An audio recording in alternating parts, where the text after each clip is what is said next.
தேவன் தாம் செய்த எல்லா காரியங்களையும் முடித்தார். 7ஆம் நாளில் அவர் ஓய்வு கொண்டார். அந்த நாளை ஆசீர்வதித்து பரிசுத்தமாக்கினார். தேவன் மண்ணிலிருந்து மனிதனை உருவாக்கினார். அவன் மூக்கில் ஜீவ சுவாசத்தை ஊதினார். மனிதன் ஜீவனுள்ள ஆத்மாவானான். தேவன் கிழக்கே ஏதேன் தோட்டத்தை அமைத்தார். அவர் உருவாக்கிய மனிதனை அங்கே வைத்தார். அந்த தோட்டத்தில் பார்ப்பதற்கு அழகான எல்லா விதமான மரங்களையும் தேவன் வளர்த்தார். தோட்டத்தில் நடுவில் ஜீவ மரமும் நன்மை தீமை அறியும் மரமும் இருந்தன.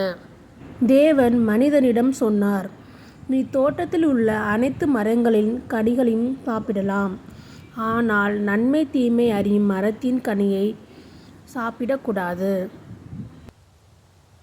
தேவன் மனிதனை ஏதேன் தோட்டத்தில் வைத்து அதை பண்படுத்தவும் காக்கவும் கட்டளையிட்டார். தேவன் எல்லா மிருகங்களையும் மனிதனிடம் கொண்டு வந்தார். மனிதன் அவைகளுக்கு பெயர் வைத்தான்.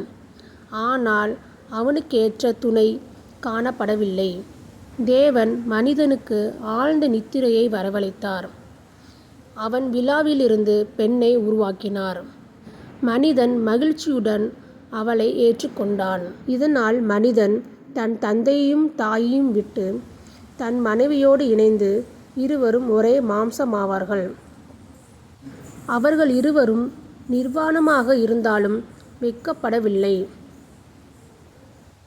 தேவன் படைத்த அனைத்து மிருகங்களிலும் பாம்பு மிகவும் புத்திசாலியாக இருந்தது. அது பெண்ணிடம் பேசத் தொடங்கியது. தேவன் உண்மையிலே இதை சொல்லியிருக்கிறாரா என்று அவளுடைய மனதில் சந்தேகம் எழுந்தது. அந்த மரத்தின் கனியை பார்த்தாள். அது அழகாகவும் அறிவை தரக்கூடியதாகவும் தோன்றியது. அவள் அந்த கனியை எடுத்து சாப்பிட்டாள். தன்னுடன் இருந்த மனிதனுக்கும் கொடுத்தாள். அவனும் அதை சாப்பிட்டான். அப்பொழுது அவர்களின் கண்கள் திறக்கப்பட்டன. அவர்கள் தங்களை நிர்வாணமாக இருப்பதை உணர்ந்தார்கள். வெட்கம் அவர்களை மூடியது. மாலை நேரத்தில் தேவன் தோட்டத்தில் நடந்தார். அவர் மனிதனை அழைத்தார். நீ எங்கே இருக்கிறாய்? மனிதன் பயந்தான். அவன் தேவனிடமிருந்து ஒளிந்து கொண்டான். உறவு உடைந்தது. தேர்வின் விளைவுகளை சொன்னார். வலி, உழைப்பு, பிரிவு உலகத்தில் நுழைந்தது. ஆனால் தேவன் அவர்களை முற்றிலும் விட்டுவிடவில்லை. எதிர்காலத்தின் மீட்பு வரும் என்ற நம்பிக்கை அவர் அளித்தார். மனிதன் ஏதேன் தோட்டத்திலிருந்து வெளியே சென்றான்.